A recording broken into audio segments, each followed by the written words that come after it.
September 10th, 1945. 8 days after Japan signed the instruments of surrender aboard USS Missouri in Tokyo Bay, the United States Navy commissioned a new aircraft carrier. Her name was USS Midway. At 60,100 tons fully loaded, she dwarfed every American carrier that had come before her. Her flight deck stretched 968 feet. Her armored deck measured 7.6 inches thick, thicker than the belt armor on most battleships. She could carry 137 aircraft, 50% more than the carriers that had won the Pacific War.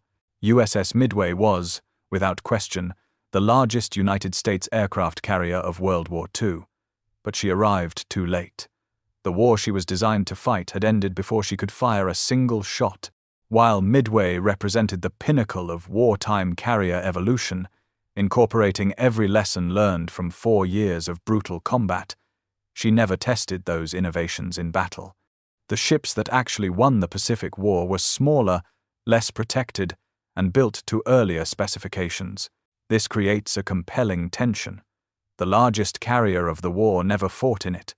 The most advanced design arrived after the enemy surrendered, and the carriers that bore the weight of victory, the Essex-class, were second in size but first in impact.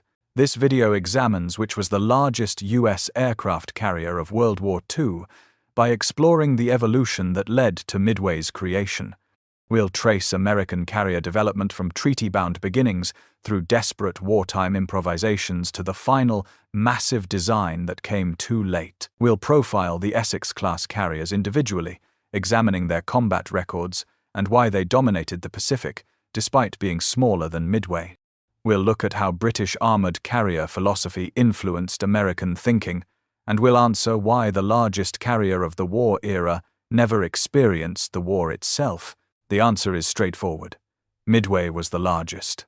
But the story of how America reached that point and why it mattered requires understanding everything that came before.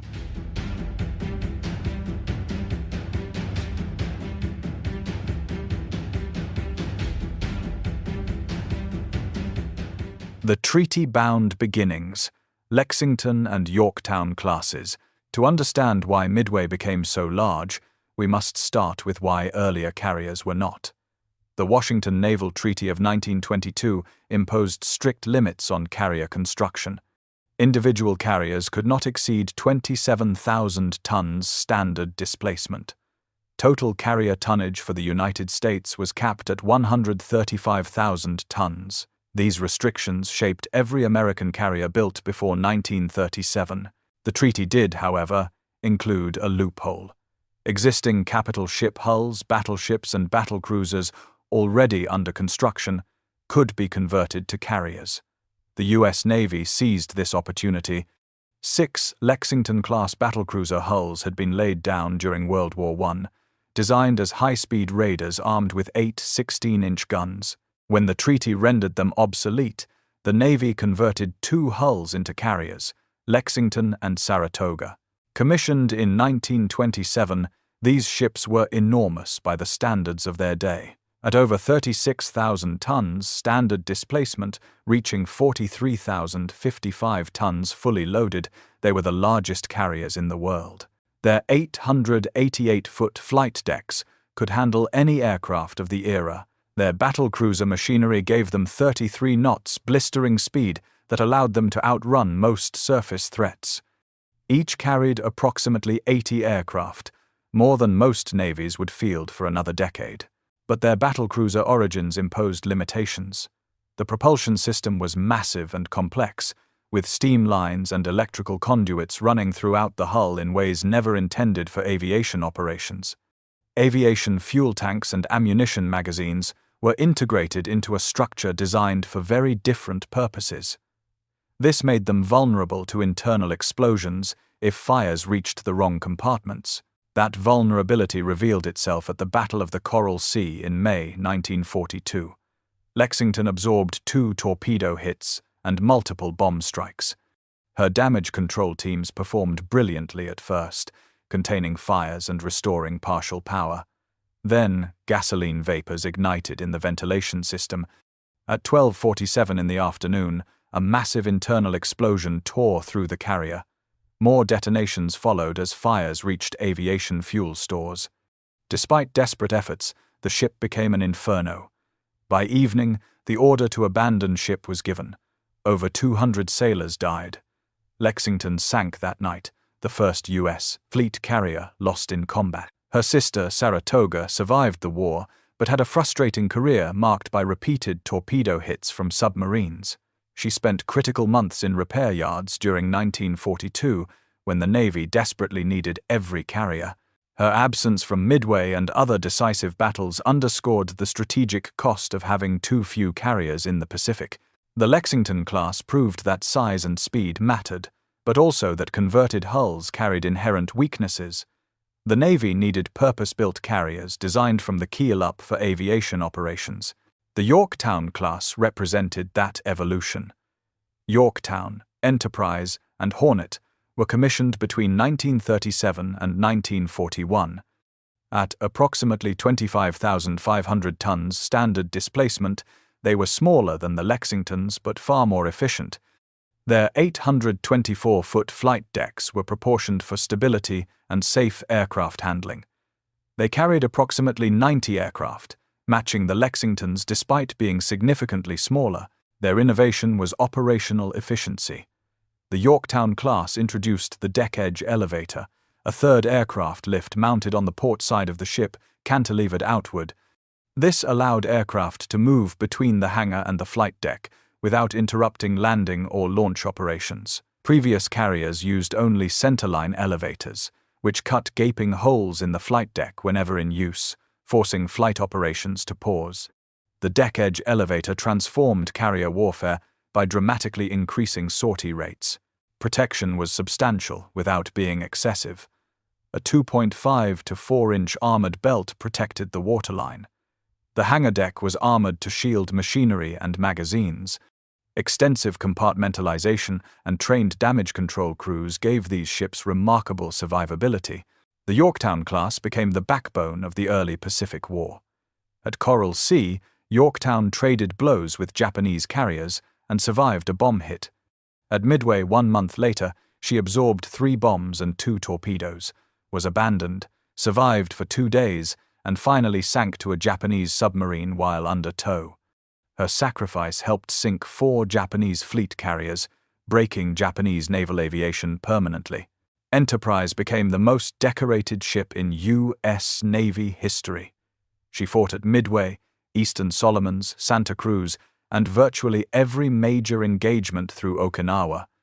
For 1 month in November 1942, after Hornet's loss and Saratoga's damage, Enterprise was the only operational American fleet carrier in the Pacific. The entire Pacific campaign depended on one ship. Hornet launched the Doolittle raid in April 1942, sending 16 Army B-25 bombers to strike Tokyo. The physical damage was minimal, but the psychological impact was enormous. Japan was no longer invulnerable. Hornet was sank at Santa Cruz in October 1942 after absorbing catastrophic damage, but not before her aircraft had helped blunt Japanese advances. The Yorktown class proved the concept of the modern fleet carrier. They were fast enough, tough enough, and carried enough aircraft to conduct sustained operations. Their flaw was not in the design, but in the numbers. When war came, the United States had only 3 Yorktown-class carriers facing 10 Japanese fleet carriers. They held the line through 1942, buying time for American industry to mobilize. But the treaty limits that shaped them were gone. The next generation of carriers would be designed without constraints, optimized purely for combat effectiveness. The question was whether they could arrive in time.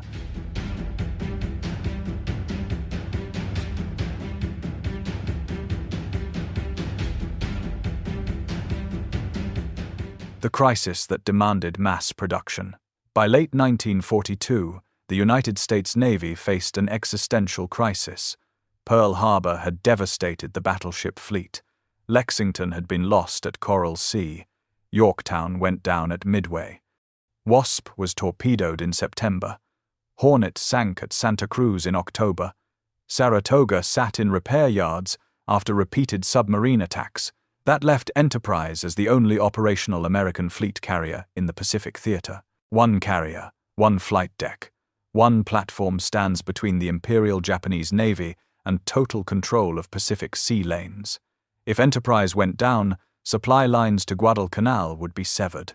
The Marines fighting ashore would be starved of reinforcements and ammunition. The American foothold in the Solomon Islands could collapse. The Navy desperately needed carriers, but fleet carriers required 2 to 3 years of construction under peacetime conditions. The United States did not have that time. Every month without reinforcements was a month Japan could exploit its numerical advantage. Every week Enterprise operated alone was a week the entire Pacific strategy hung by a thread. President Franklin Roosevelt intervened directly. A former Assistant Secretary of the Navy during World War I, Roosevelt understood both the strategic stakes and the industrial realities.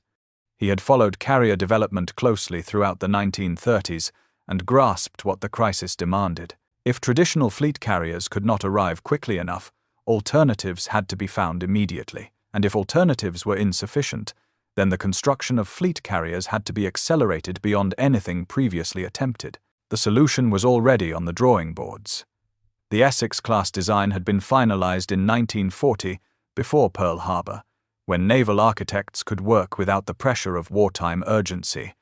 With treaty limits abolished, designers had created an optimized carrier, 27,100 tons.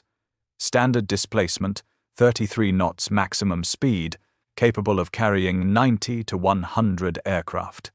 The design incorporated every lesson learned from the Yorktown class, while adding improved protection, better damage control systems, and revolutionary anti-aircraft armament. The design was sound. The question was whether American industry could build these ships fast enough to matter.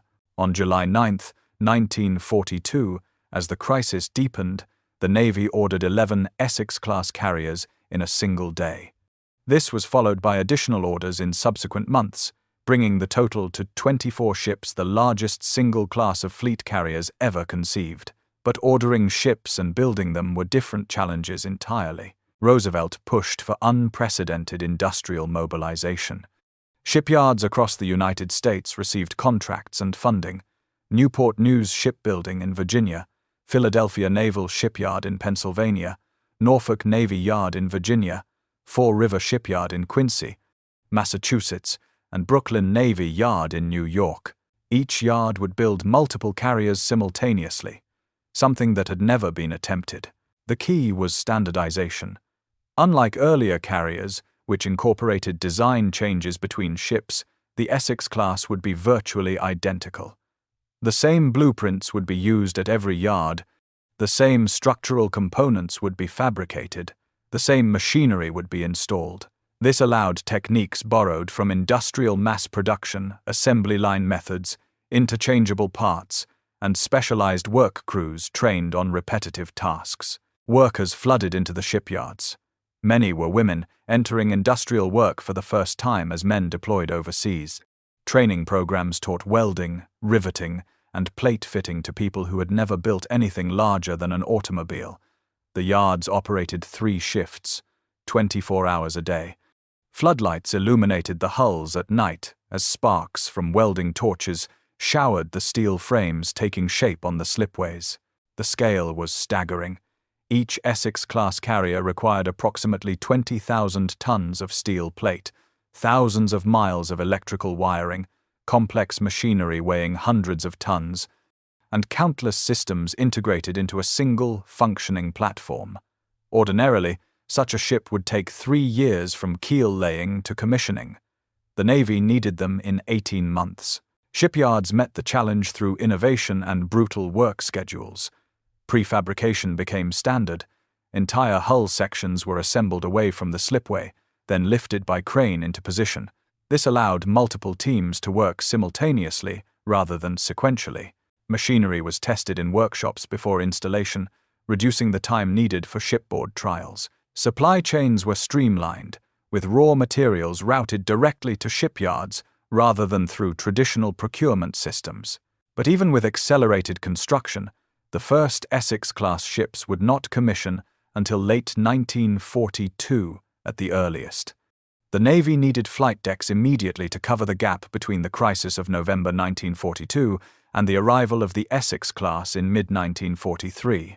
That meant improvisation, two radical stopgap solutions that would buy time. The first was converting cruiser hulls already under construction into light carriers. 9 Cleveland-class light cruiser hulls were pulled from the construction line and redesigned as carriers. The conversion removed cruiser armament and superstructure, installing a flight deck and minimal hangar space. The resulting Independence-class light carriers retained their cruiser speed over 31 knots, allowing them to operate with fast carrier task forces once the Essex-class arrived. They carried only 30 to 34 aircraft compared to 90 on an Essex, but they could be completed in under a year. The first, USS Independence, would commission in January 1943, critical months before the first Essex arrived. The second solution was even more radical: mass-produce small escort carriers from merchant ship hulls. These ships would never match fleet carriers in speed, protection, or aircraft capacity. They were slow, 16 to 19 knots maximum. They were unarmored, essentially merchant hulls with flight decks bolted on top.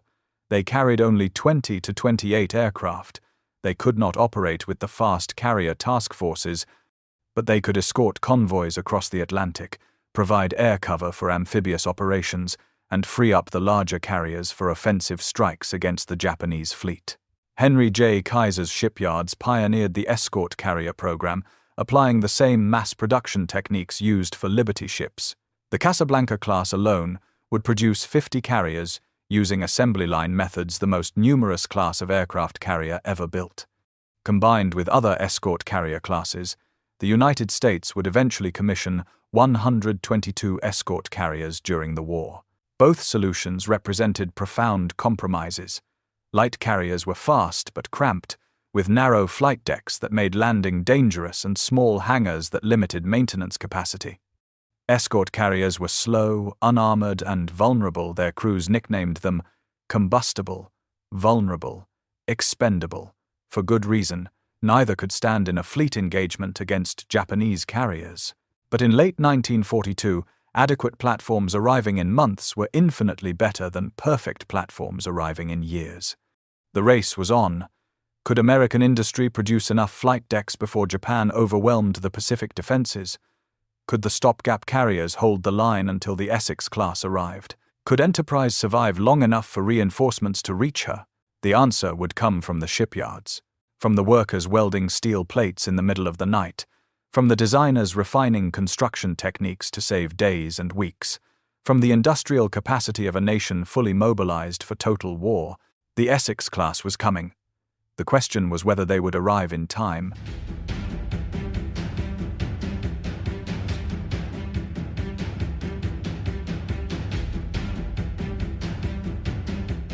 USS Essex CV-9, the prototype that proved the design.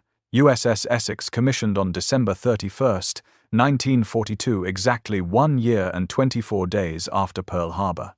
She was the first of her class, the prototype for what would become the most successful carrier design in history. At 27,100 tons standard displacement, 36,380 tons fully loaded, she was substantially larger than the Yorktown class, but designed with surgical precision. Every ton served a purpose. Her flight deck measured 872 feet long and over 100 feet wide. This provided ample space for aircraft handling even in heavy seas. The extra width was critical. It gave deck crews room to spot aircraft for launch while simultaneously recovering planes from combat air patrol. Previous carriers with narrower decks had to choose launch or recover, but not both simultaneously. Essex could do both, dramatically increasing operational tempo. The hangar deck had 9 feet of overhead clearance, 2 feet more than previous carriers. This accommodated the larger, heavier aircraft entering service. The Grumman F-6F Hellcat fighter, the Douglas SB-2C Helldiver dive bomber, and the Grumman TBF Avenger torpedo bomber were all significantly bigger than their predecessors.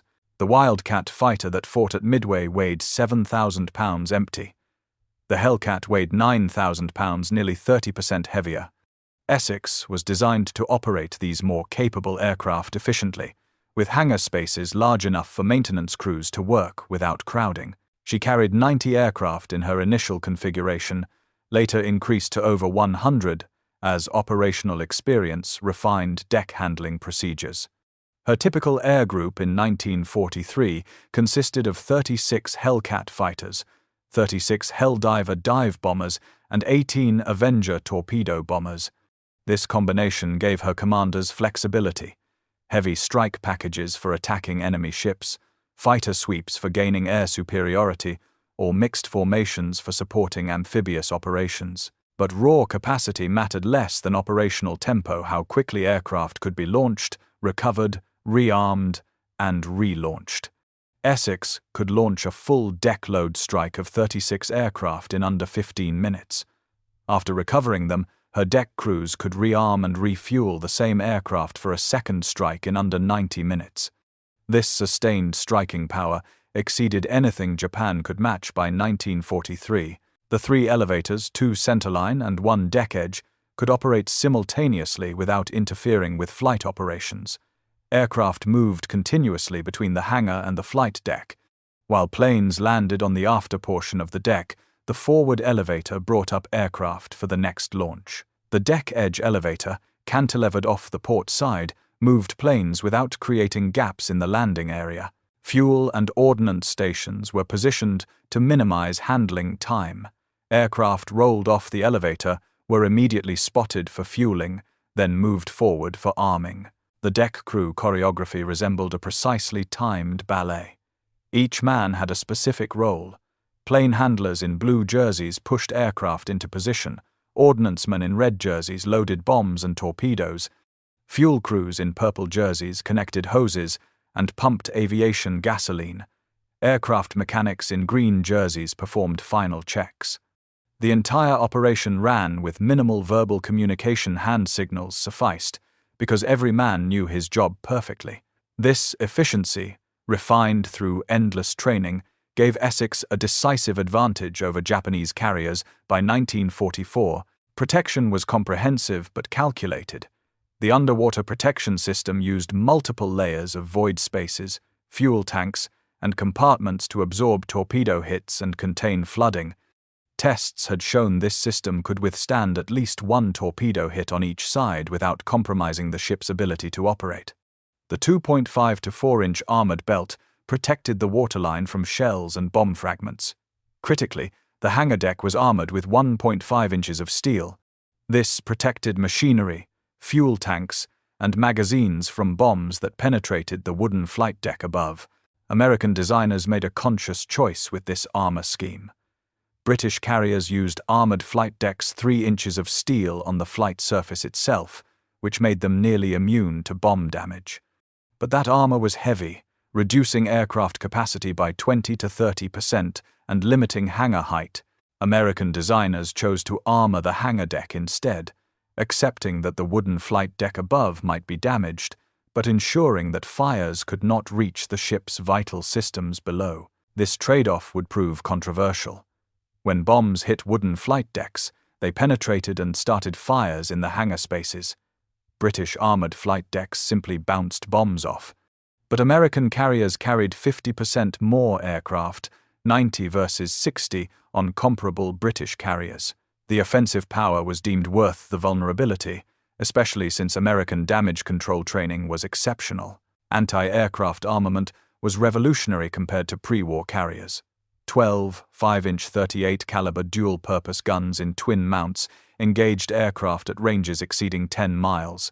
Fire control radar, a technology barely functional in 1941, directed these guns with unprecedented accuracy. Operators in the Combat Information Center tracked incoming raids on radar screens, calculated firing solutions, and transmitted data directly to the gun mounts.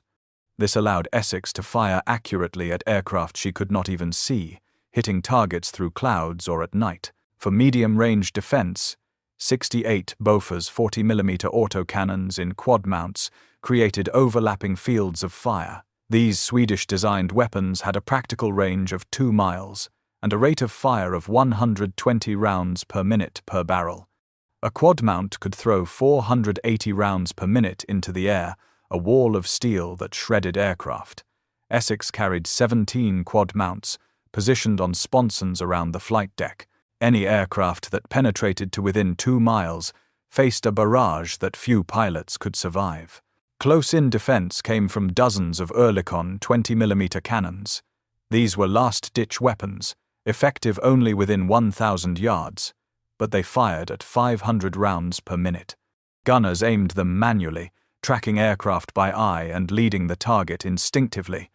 When all else failed, these guns provided one final chance to knock down an attacker before it reached the ship. By 1944, an Essex-class carrier was one of the most heavily defended platforms in existence.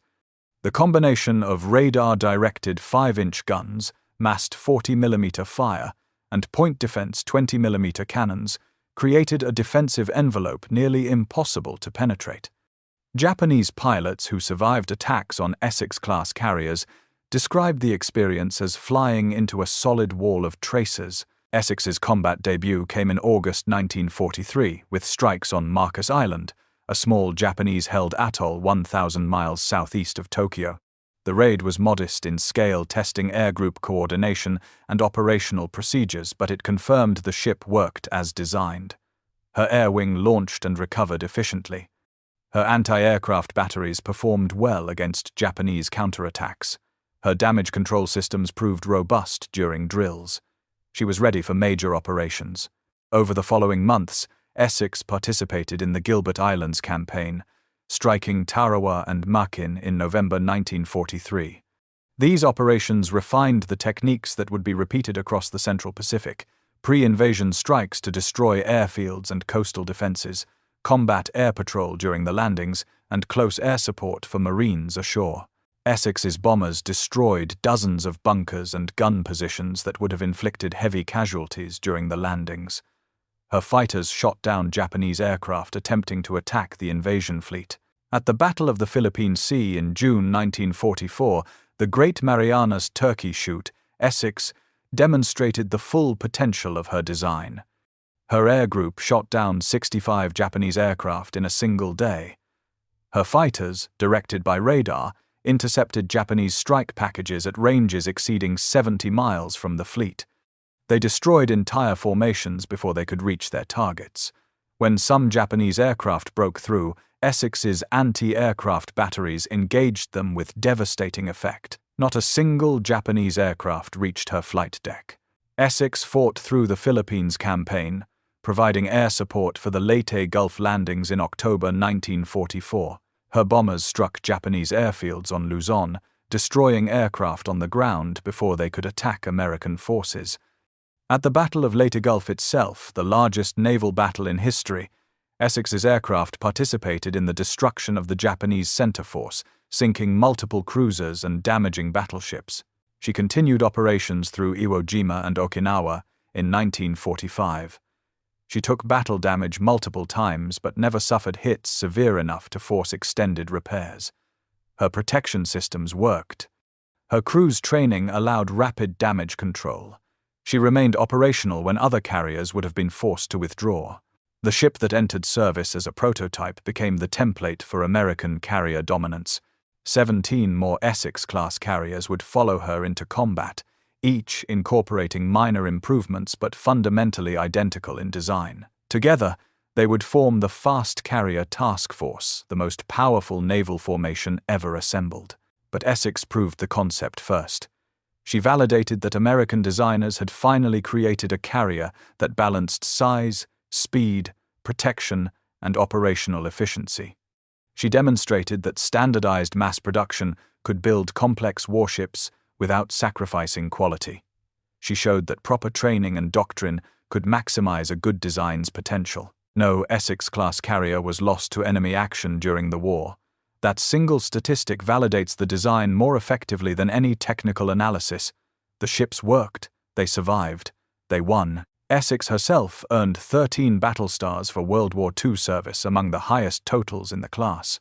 She remained in commission through the Cold War, serving in the Atlantic and Pacific before finally being decommissioned in 1969. She was scrapped in 1975, But her name lived on.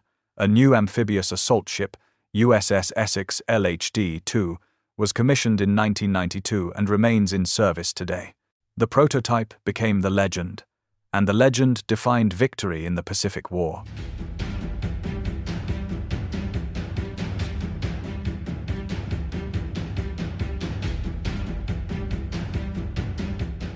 USS Yorktown, CV-10, avenging her predecessor, USS Yorktown, commissioned on April 15, 1943.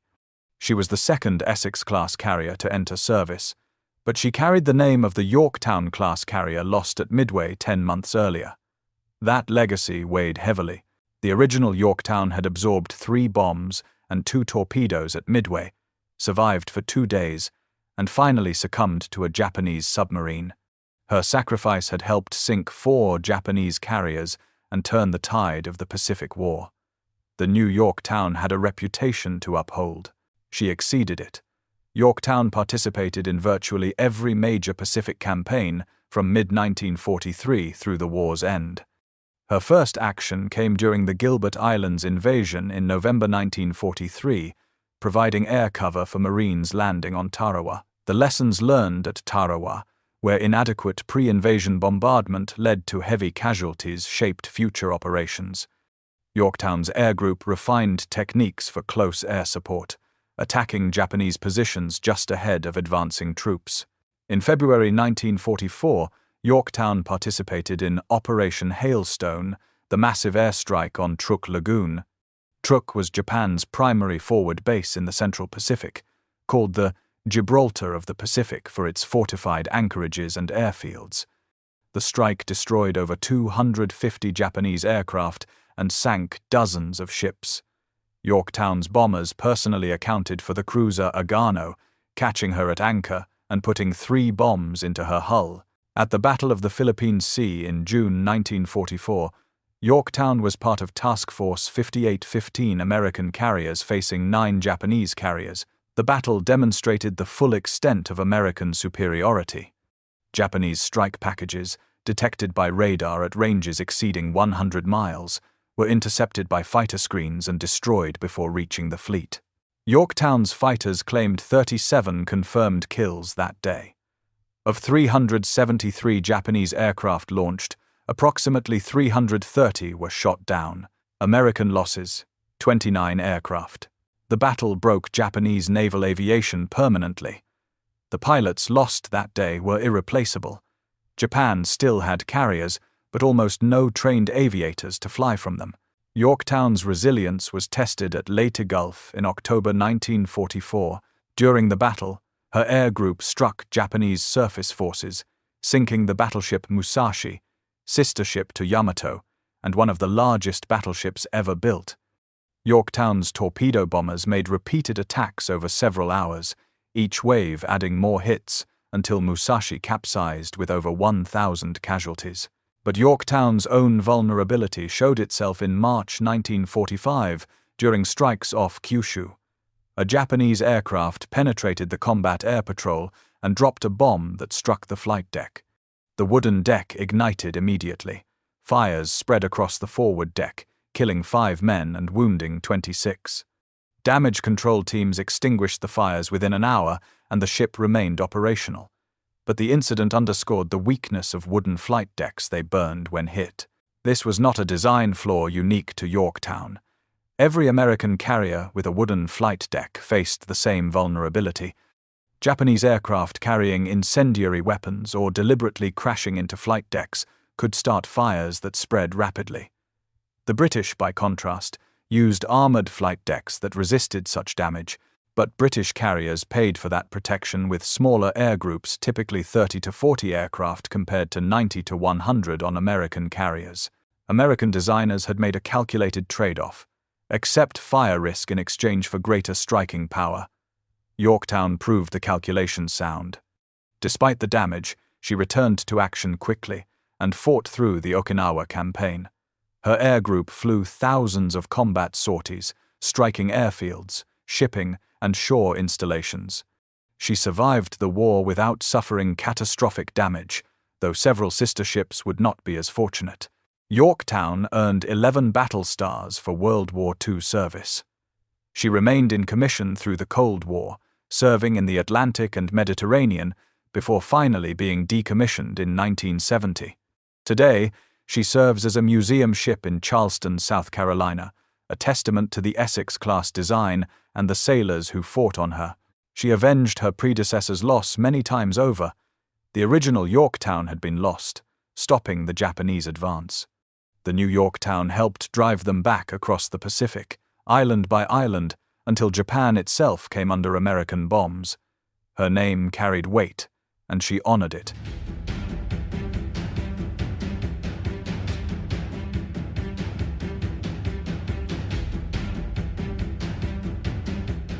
USS Intrepid, CV-11, 4 times hit, never sunk. USS Intrepid was commissioned on August 16, 1943. Over the next 2 years, she would be struck by special attack aircraft 4 separate times more than any other Essex-class carrier. Each time, fires swept her flight deck. Each time, her crew extinguished them and kept fighting. She earned the nickname, the Fighting Eye, and became a symbol of Essex-class survivability. Her first major action came during the Marshall Islands campaign in early 1944. Intrepid's air group struck Japanese positions on Kwajalein and Eniwetok, destroying coastal defenses and airfields before amphibious landings.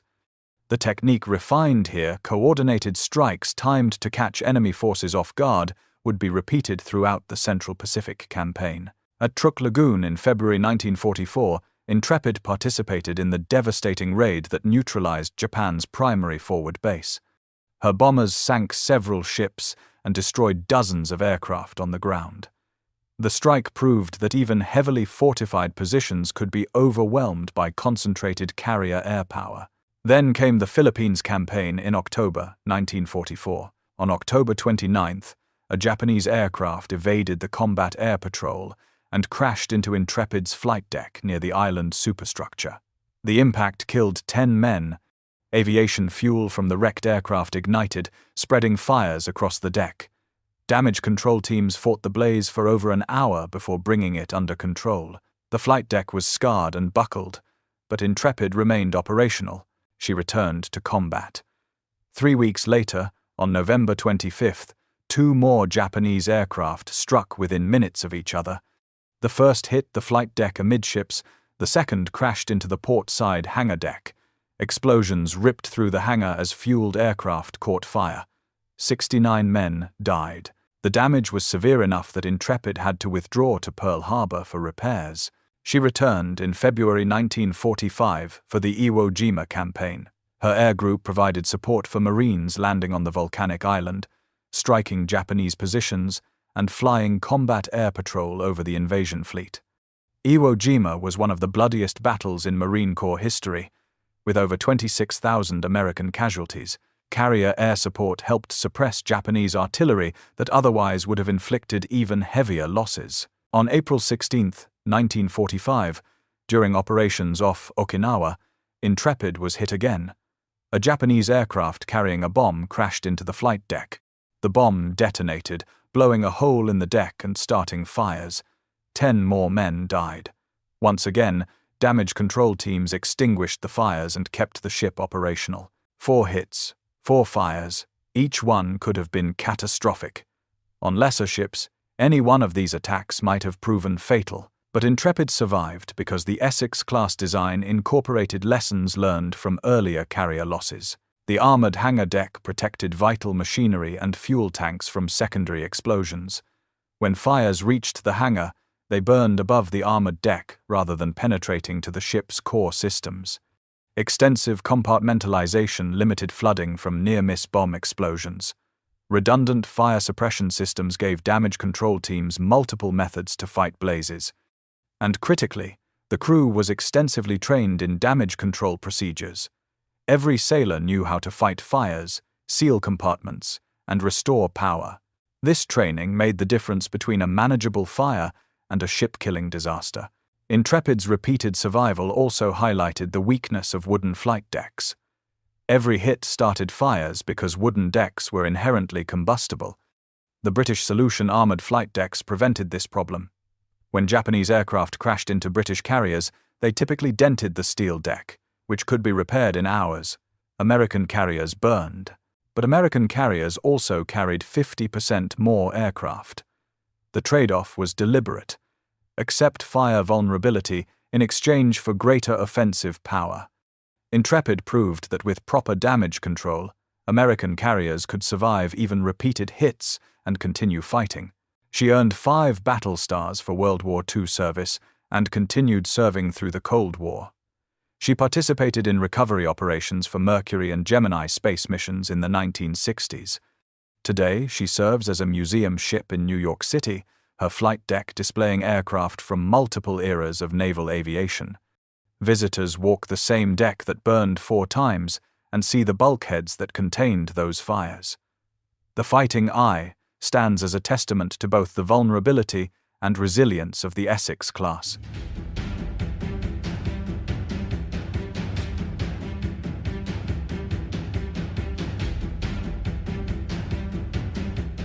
USS Franklin, CV 13. The disaster that changed everything. USS Franklin was commissioned on January 31, 1944. 14 months later, she would suffer the most catastrophic damage of any American carrier to survive World War II. The disaster killed 724 men, the highest casualty count on any surviving U.S. ship. Franklin's near loss would directly influence the design of USS Midway and prove that wooden flight decks had fatal vulnerabilities. Franklin's early service was relatively uneventful. She participated in operations in the Philippines, striking Japanese airfields and shipping. Her air group performed well, and the ship handled combat operations smoothly.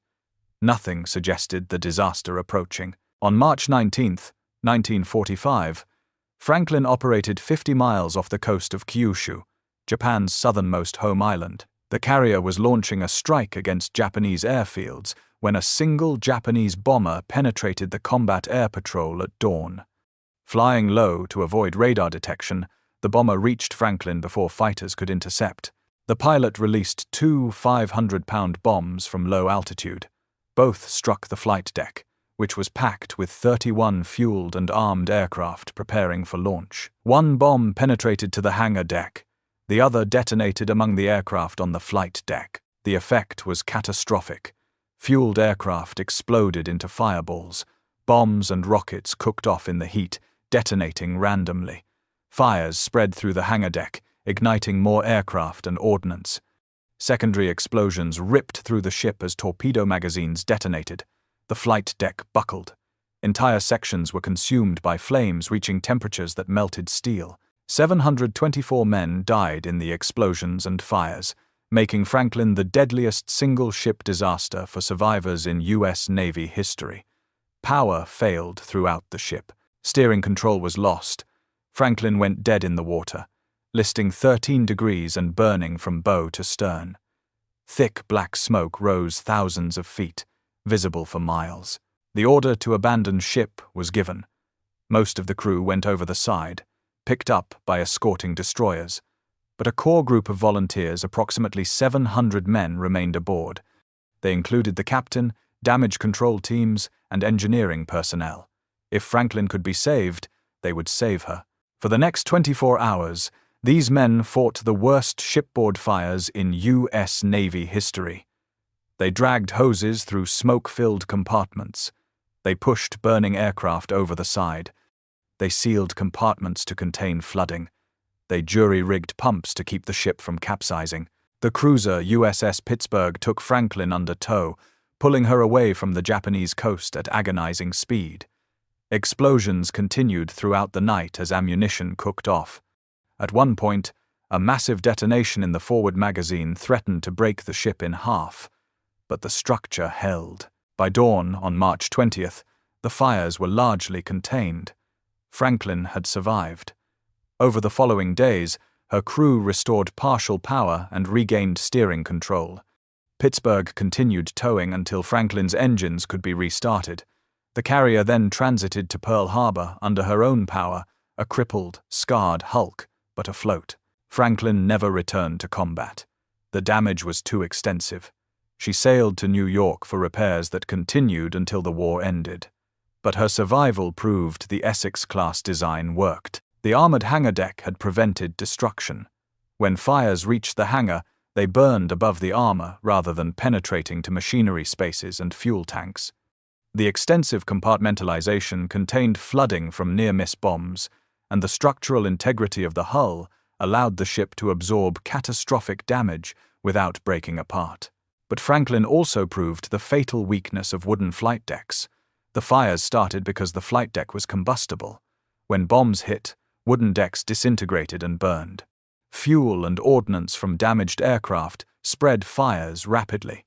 The British practice of armoring the flight deck would have prevented this. A steel flight deck might have been dented by the bombs, but it would not have burned. This lesson was not lost on American designers. Work on the Midway-class carriers was already underway, and Franklin's near loss reinforced the decision to incorporate armored flight decks.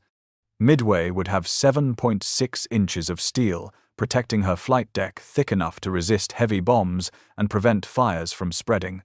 The trade-off was increased weight and displacement, but Franklin proved the protection was worth it. Franklin earned 4 battle stars and the Presidential Unit Citation.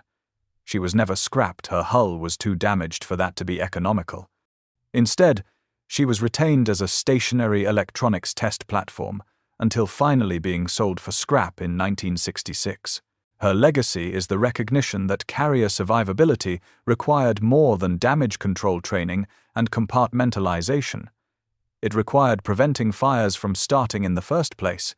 Midway would incorporate that lesson. Franklin paid the price for wooden decks. Future carriers would not.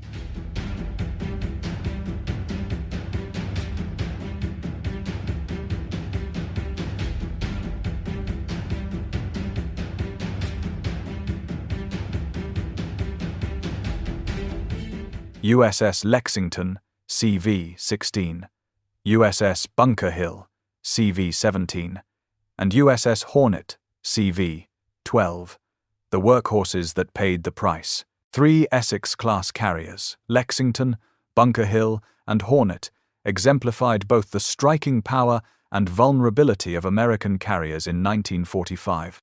Together, they destroyed hundreds of Japanese aircraft and supported dozens of amphibious operations. But 2 of them paid a heavy price in casualties when wooden flight decks caught fire. USS Lexington was commissioned in February 1943, named for the carrier lost at Coral Sea. She quickly proved herself the most productive carrier in the fleet. Her air group shot down 372 confirmed enemy aircraft during the war, more than any other American carrier. This record was not achieved through a single dramatic battle, but through sustained, methodical operations across 2 years of combat. Lexington participated in every major Central Pacific campaign: the Gilbert Islands, Marshall Islands, Marianas, Philippines, Iwo Jima, and Okinawa. Her air group perfected the techniques of coordinated strike warfare fighters, suppressing anti-aircraft defenses while bombers attacked primary targets. She demonstrated that carrier effectiveness depended not just on aircraft numbers, but on crew proficiency and operational tempo. Lexington suffered relatively light damage during the war. She took a torpedo hit in December 1943 that required repairs, but she never experienced the catastrophic fires that crippled other carriers. This was partly luck. She was never caught with a deck full of fueled aircraft when a bomb hit, but also reflected excellent damage control and tactical positioning. USS Bunker Hill was commissioned in May 1943. She fought through the Philippines campaign and participated in strikes on Formosa and the Japanese home islands. Her combat record was exemplary until May 11, 1945. Operating off Okinawa that morning, Bunker Hill was launching a combat air patrol when 2 Japanese aircraft penetrated the defensive screen. The first aircraft, carrying a 500-pound bomb, crashed into the flight deck amidships at 10:05 a.m. The bomb detonated among parked aircraft. 30 seconds later, a second aircraft crashed into the base of the island superstructure. The double strike was devastating. Both impacts ignited massive fires. Fueled aircraft exploded across the deck.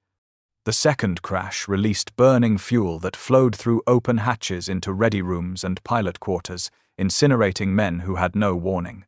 Within minutes, the entire forward section of the ship was engulfed in flames. 390 men died. 264 were wounded.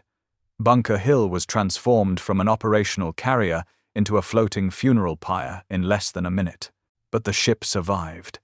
Her crew fought fires for hours, finally bringing them under control by mid-afternoon.